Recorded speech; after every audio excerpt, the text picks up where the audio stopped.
you obviously have a great deal of this passion for this music. Could you say something for maybe maybe for young people or just people in general about cultivating passion?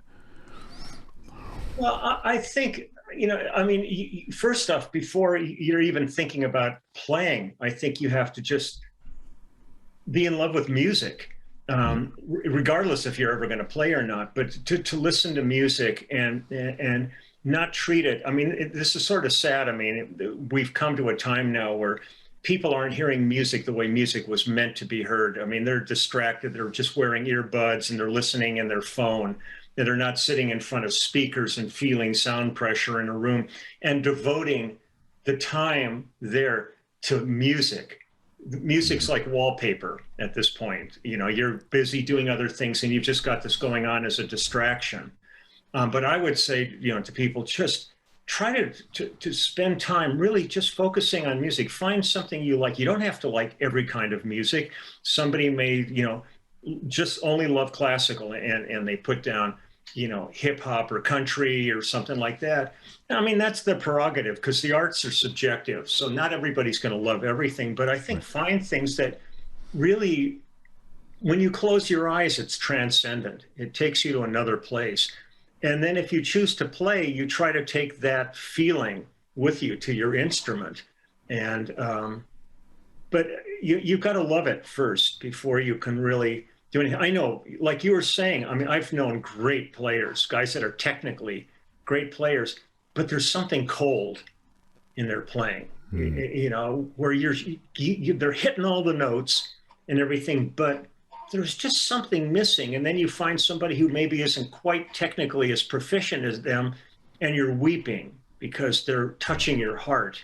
And that's the place I think it's important to get to. It's really having that. That's where the passion comes to it. To me, it's all about here. I mean, this is a technical skill that you can learn, but to really touch the heart and soul is another thing. And I find this where people say to me, they go, God, I've heard people play that song before, but I never heard it that way.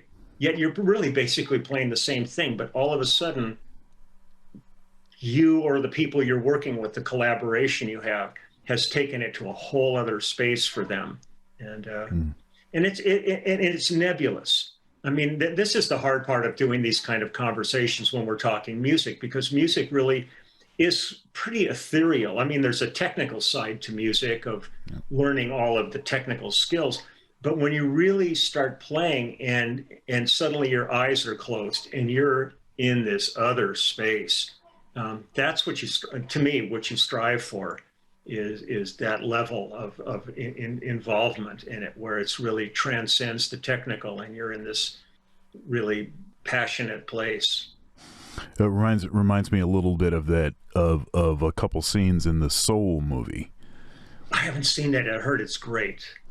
Yeah, I think it is a really good movie, and I think it's about the closest depiction to what a musician, I think, really feels like, and some of the pretty common struggles that musicians have. Now, having said that,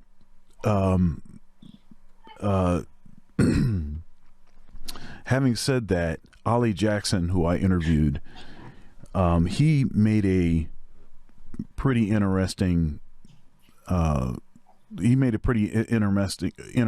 observation about that.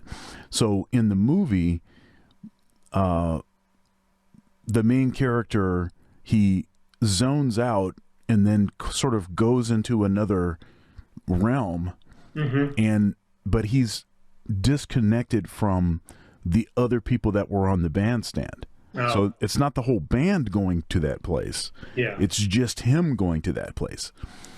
And he was somewhat critical of that, because really what happens is you become more sensitive to each other. Yeah. It's not just... I agree. Yeah. Well, it's the collaboration that's the magic. I mean, like I was just I'm in the middle of doing an album. There's a girl named Susanna Hoffs, and she was like one of the main people in the group The Bangles back in the 80s. Mm. And we're doing her new album, and she's really great. We're cutting an unbelievable album with her. And Russ Kunkel's playing drums on it. And we were doing one of the songs. Russ was in an ISO booth, and I was in the control room, and we're listening. And apparently, we ran the track, but neither of us could really hear each other on it. And when we listened to the playback, we were completely locked. Everything was, and that's the way it's always been for me with him. I mean, you find there's people that come into your life that there's a connection where when you go to that place, you automatically, it's a communal effort. Everybody's going to that place together, and that's when the magic happens. If you're the only one going there, or somebody's heading somewhere else, you can each be having an experience, but it is not going to, that doesn't benefit the music. Right.